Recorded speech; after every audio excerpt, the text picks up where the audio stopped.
Pueblo City is very, very conservative. I don't see any progressives in the county or in the city. There's zero progressives here. There's some Democrats, which only means that there's hope, but most of them are Hillary Clinton Democrats. They wasted their vote on that warmongering, pro-border wall, anti-marijuana, corrupt one-percenter. You have this Clarice Navarro, House District 47. They replaced her. They had a vacancy vote, and there was 7-6. Pueblo City is conservative. That's why Pueblo City voted for Donald Trump last year. So in no place and no time did anybody even talk about the turnout rate. How many people voted in this last election in the city? They don't have the turnout rate for the city. They only have a turnout rate for the county. The way that I had to figure it out was I took the total amount of voters from the previous year, 100 and something thousand, and then just used that, and it turned out to be 34%, but that's a county number. That's the total number of voters in the county. In Pueblo City, Pueblo City votes for distinctive issues versus the county. And so if you just take the numbers, just last year, 2016 numbers, so we had 22,000 or so people that voted this year. Well, last year is 50,000. So that means it was less than 50% of those who voted last election. And the chieftains seem to forgot about the entire last election. What is democracy? Because this is when the city of Pueblo stands up. The city of Pueblo stands up to stop the homeless shelters. They've stopped the homeless shelter on Lake Avenue. They stopped another homeless shelter in a different spot. Now they're stopping the one in Hyde Park. No fucking place for the homeless. No place. Fuck you, homeless. Your crime is that you're homeless. Poverty is definitely a death sentence. There is several arrests, a whole bunch of arrests actually. There is 3 arrests that I saw that was just for a controlled substance. Danny Lee Wilson, 47. He was arrested only for a controlled substance. Then there was somebody else. And then there was somebody else. So Austin Del Ray Troyer, 34 years old, 3300 block, Foxden Court. He was arrested Monday on suspicion of unlawful possession of a controlled substance. And then there was 3, okay. I mean, why would I make up something? Danny Lee Wilson. Did I say that? Well, then Joma Lynn Tara Nero Murphy. She's being held in jail in lieu of a $3,500 jail. So that's, the war on drugs is going strong in Pueblo, Colorado. The war on drugs is going fine. There's a 10-year-old girl, Ashanti Davis, who was removed from life support just a few days ago after she had spent 2 weeks at the Children's Hospital in Colorado following her suicide attempt. So in late October, Ashanti Davis, a 5th grade student at Sunrise Elementary School in Aurora, Colorado, was involved in a fight after school. Ashanti Davis confronted a girl who had bullied her while a group of kids gathered around to watch. Because we're not just creating ignorant students, we're creating savages. Absolute savages. They see violence, they love that shit because nothing else happens, so let's see what's going on. Instead of saying, you know what, this girl doesn't deserve this shit. Schools don't teach us how to treat each other. She gets bullied, and she's being tormented online because she got bullied and then confronted the bully, and then the bully wants to keep on bullying. They never stop. They never fucking stop. In 2016, 34 Coloradans killed themselves in Pueblo County by itself.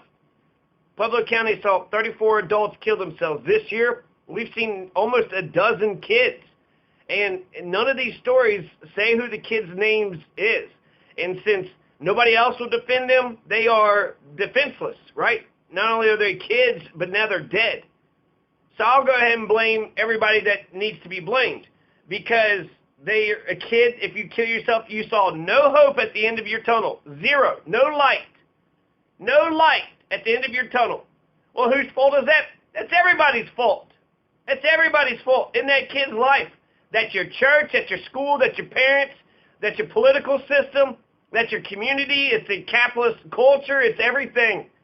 Everybody around that person failed that person. For Ashanti Davis, R.I.P. Ashanti. Pictures are absolutely disgusting. Ashanti Davis, so she hung herself in a closet. She's 10 years old. 10 years old, hung herself in her closet. her dad said that she only went around giving people joy. She was in the 5th grade. She was 10 years old. What the hell could a 10-year-old do to... She killed herself, and I think it's absolute fucking bullshit. The parents seem, nice, but maybe that was the thing, Why did the parents not see that? Why did the parents not offer that light of hope? I saw this one TV show where the kid was getting bullied, and it was, so fucking bad. It wasn't his fault, but it was so fucking bad that they had to move. They had to move. There was nothing, once this snowball gets to be...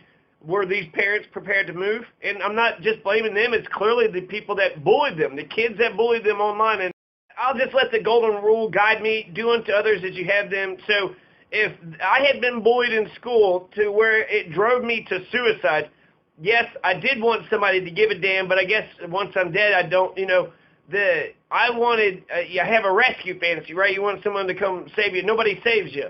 So if you're getting beat up at your house, or if you're getting bullied in the school and you just see no hope whatsoever, absolutely no sense. I wanted to be known. I wanted to live.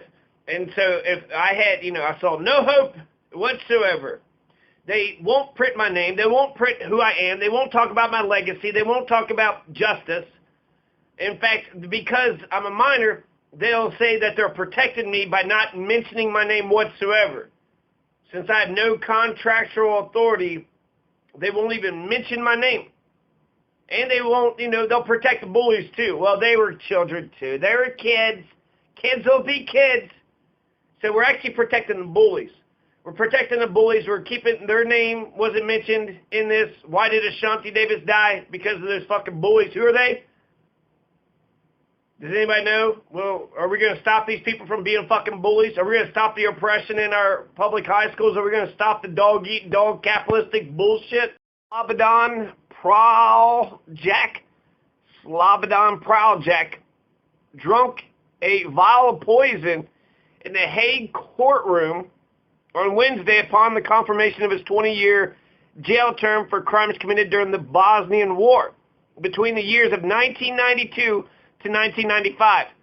So I don't know what he could have done. It didn't sound, some people say that him killing himself in the courtroom was a final desperate act of a selfish villain. For others, that of a wrongly accused hero. So it seems crazy to me that something that happened in the 90s, the Bosnian, the Kosovo War, we got CIA torture sites right now in Kosovo, which were approved by Bernie Sanders. So we got torture chambers in Kosovo. We were we were protecting the Muslims during Kosovo. In some weird way, the guy took his own life, and the court didn't even know what the hell was going on, right? The man murdered himself right in front of the court, and the court just kept on going as if, well, let's go to the next order of business. Well, this man just killed himself. Should we, I don't know, maybe recognize that, he just killed himself? And then he's breathing and gasping in the courtroom, and then eventually he'll die. So what happened? He said that he could not live as a man, convicted under these crimes. He could not live as a man that was convicted. He knew that he said that he did what was right. So it does seem like it is either the final desperate act of a selfish villain or that of a wrongly accused hero. He clearly believed in what he was doing, but maybe there was no hope. He saw no hope. His name is going to be stained forever, and what kind of life is going to lead now? He's fit. You have this Clarice Navarro, House District 47. They replaced her. They had a vacancy vote, and there was 7-6. The person who won turns out to be a huge racist, Judy Reyher. So Judy Reyher, as soon as she got the House District 47 seat, she's being lectured by the Colorado Republican Chairman Jeff Hayes about the racist comments she made to a Denver newspaper and her past Facebook postings attacking Barack Obama, Muslims, and others. So that's what Republicans want. She got voted in, so, I don't understand. She questioned whether Obama was born in the United States. She called Democrats and African Americans racist. Political websites also posted some of Reyher's past Facebook postings, including one that called the Obamas squatters. Trump is squatting in the Republican that challenged the vote, Axworthy, but they confirmed that she won the 6-5 vote. 6-5, right? Overwhelming majority. Why don't y'all go for consensus? You want to get everybody behind 6-5? 6-5, you barely won by one vote out of just 11 voters. So vote for Brianna Buentello. Brianna Buentello. The Pueblo Democrat said that Brianna, the comments were hateful, appalling, and her behavior does not reflect the values of resilient and diverse families of southern Colorado. Hell yeah, Brianna, fucking get her, okay? So the shit that she says, I guarantee you there's more shit. That's just the shit that she left on her Facebook, right? She was proud of it. She was proud of her racism. Oh, I hate that black Obama. I hate him. The dead horse, but there's a good example right there. Clarice Navarro. She's a Republican, and she beat the Democrat. So what is it about Clarice Navarro, that Pueblo County and these other two counties, because it was several counties, what is it that the state House 47 voters, what is it that they saw about Clarice Navarro? What the hell did they see about her? That's because we live in a conservative town. This Pueblo City is very, very conservative. I don't see any progressives in the county or in the city. There's zero progressives here. There's some Democrats, which only means that there's hope, but most of them are Hillary Clinton Democrats. They wasted their vote on that warmongering, pro-border wall, anti-marijuana, corrupt one-percenter. Pueblo City is conservative. That's why Pueblo City voted for Donald Trump last year. Donald Trump is who Pueblo City, one of the ways is Pueblo City conservative. So the Pueblo voted for Donald Trump. Colorado voted for Hillary.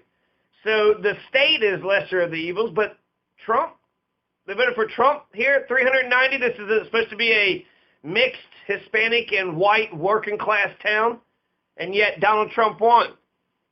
So they also nearly voted to ban marijuana. So the state passes it 2012. Last year, one ballot measure was very close, 55-45 split. And all the tax increases were smashed. No new taxes. Don't raise their taxes unless it's for, new cops or new streets or what was the other? There's two fascist ballot measures that were passed. There is a limit to the tax and spend fascism. But I don't see any socialist. I don't see any capitalist. I don't see a vision. I don't see any vision.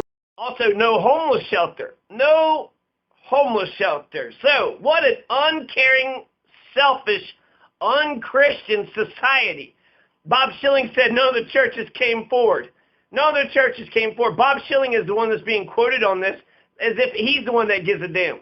So he's the progressive. Bob Schilling is the progressive when it comes to Lake Avenue, shut the homeless shelter down. So this is just Republican bullshit, not in my backyard. We know that the homeless need to live somewhere, but they don't care. The people on Lake Avenue, people in all these different districts, they don't give a shit. Not in my backyard. Obama came to Pueblo City in 2008, and Pueblo City City Council fired David Galley, the city manager. Some say that it's fired because the city council was all about wealthy money interest. That's conservative too. But I think it's this. This is what Aguilera said. Obama came to town. The city manager got fired. How dare you be a partisan hack? How dare you bring this black man into our neighborhood? That's what happened to David Galley, the city manager, the de facto mayor, the one with all the power. So David Galley just did not give it, or David Galley gave a damn. David Galley did a good job. He called in candidate Obama before he became president. That would have given Pueblo City a bunch of power. When George W. Bush was sitting there talking about how Joyce Bales did such a good job, we spent bunches of fucking money to make sure she kissed that Republican's ass. When Trump came here last year, no city manager got fired for that. But in 2008, all you had to do to get fired from he was the man. David Galley was the man, the most powerful man in Pueblo City. But because he brought Barack Obama, according to Ray Aguilera, this is printed in the papers, because he brought Barack Obama, he was fired. That's another reason that Pueblo City is conservative, Republican tyrant Joyce Bales brainwashed the children of Pueblo City from 2000 to 2006 into obeying tyrannical republicanism. She was a fucking crazy psycho Republican. Let's hurry up and go kiss baby Bush's ass. Let's hurry up and go kiss Trump's ass. But someone says, hey, you know, why doesn't Barack Obama deserve a platform? He isn't allowed to come here to talk. Of course we believe in free speech. Come on. Let's get all the candidates to come here. The Cinco de Mayo parade was shut down a few years ago. Nope, you can't. This is 40%, 44% of this town is Hispanic. No Cinco de Mayo parades, though. It's conservative. There's no progressives in the city or in the county governments, nor the school boards. None. There are no progressives in power around Pueblo City. When it comes to the structural changes that need to be made, right, we need to start giving a damn about one another. We need to not be dog eat dog. There's a whole bunch of shit. But with the Democratic City Council, 5 of the 7 are part of the Democratic Party.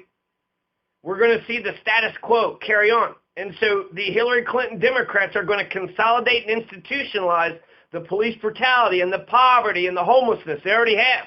Atencio talks about softball fields. He's not talking about no, homeless shelter. How long has Atencio been in power? He didn't know that there wasn't a homeless shelter. He's known the entire time, and he's not going to do a goddamn thing about it.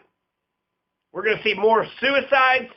We're not going to have an overall vision for the city. We're going to see more heroin addicts. The war on drugs is going to carry on. We're not actually solving the problems. They're not going to have platforms. 1 out of 4 of our kids are poor. We have a piss-poor democracy, and none of that's going. Why will Amazon or Google or Tesla, why will they come here? They'll come here because of our solar trees, because of our Portlandia feel, because we feel like Portland. They want to live in a nice, liberal, hippie wonder town, wonder world. That's the reason why people should come and live in Pueblo City. Amazon will come here for our solar trees, not for our Peasley, $10, $20, $30 million, which is 30% of our budget. And so, just $1 million or $2 million from our budget, we don't have enough money. We're a small town, so we can't just give Amazon fucking millions of dollars like we did with the Express Scripts so they can pocket it and then say adios. So that's what we need. We need to be on the same page. Right now we got pocket citizen groups. We got tribalism. It's disorganized. It's a mess. We're not on the fire that broke out in Pueblo's homeless camp. There's a homeless camp near the 13th Street Bridge. They said that it happened at night. So this is a few days ago. They're cold. They're trying to cook some food. And now all their shit, all of his fucking tent, all of his belongings is burned up. What a fucking life. What a life. Oh my God. I think that's the first thing that all children in America need to be taught. It's a dog-eat-dog society. You go homeless, nobody gives a shit. You burn all your fucking belongings, nobody gives a shit. You're not going to have a homeless shelter. Don't ask Atencio. Don't ask Flores. Don't ask Nickel. They've been in power for what? 2, 4, 5, 6, 7, 10 years? Y'all didn't know you didn't have a fucking homeless shelter? Yeah, right. Okay, bullshit. You fucking knew there wasn't a goddamn homeless shelter. You know there's fucking poor people, but you don't give a shit. It takes political will. Tipton, his vote for the House GOP tax bill, also voted to eliminate the wind power production tax credit. So, what is that? Vestas? We got a wind turbine plant around here, but apparently with the tax credit, they're not going to get any tax credits for their, clean energy. Our Donald Trump is such an he hates the environment. He doesn't give a shit about the environment. He hates wind and solar power. So Scott Tipton, this is my fucking representative, and Scott Tipton, you suck, man. Mitch McConnell didn't even show this tax plan to anybody. He's totally undermining the legislative process, but essentially this is a Trump bill. Do you want to jump on the Trump bill? So they kept it a secret, and they just said, are you loyal or are you not loyal? Are you in or are you out? And this is for the donor class. This is for the fucking millionaires and the billionaires. This does not help you. We'll end off with a little blurb of Scott Tipton's, but basically the citizens can't read the bill for themselves. Not even the senators get a chance to read the bill themselves so they can determine if they like it or don't like it. So there's no telling. Apparently this thing passed, so this is one of the few fucking accomplishments. He smashed TPP, right? That was great. He wants that fucking wall, and he's going to shut down the government to get the wall. And now he's got this fucking tax bill. Fucking wonderful. Great job, Pueblo City. You voted for this fucking monster. People want to blame the non-voters? It's not just the non-voters. So Scott Tipton says, in my travels around the 3rd Congressional District, I have met and spoken with many hard-working Coloradans who are living paycheck to paycheck. They are single parents who work 2 jobs 7 days a week but still cannot pay their bills. They're small business owners on Main Street who are weighed down by federal regulations and a tax code that punishes them for being successful. They are that over 50% of the taxpayers are going to pay more in 2027 than what we do today. So in 10 years, the middle class on down, the taxes are going to go up for the middle class.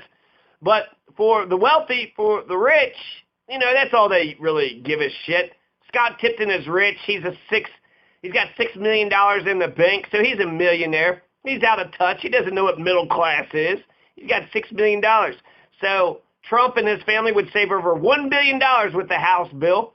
Then the key provisions eliminating the alternative minimum tax, which cost Trump $31 million in his leaked 2005 return, ending the estate tax, cutting the top tax rate for pass-through businesses, and raising the top income threshold for individuals, all directly benefit the rich.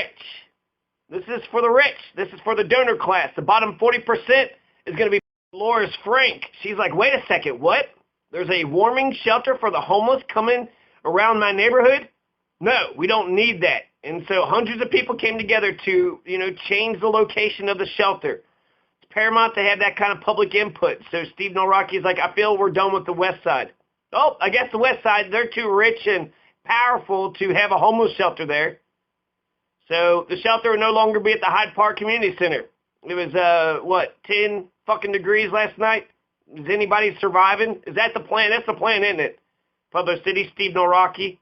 Isn't that the plan? Let's just go ahead and freeze all the homeless out, then you don't have to deal with them.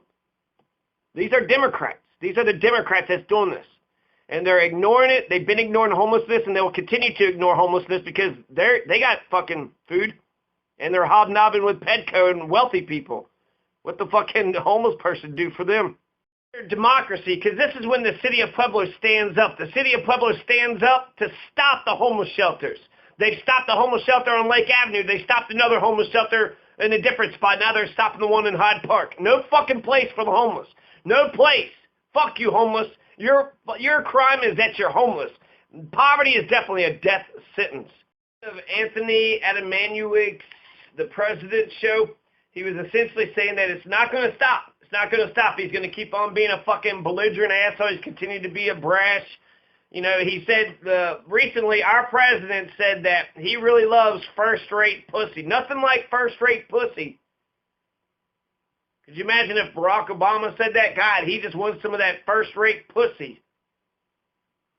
That's not beneath the office. That's not beneath the dignity of the office.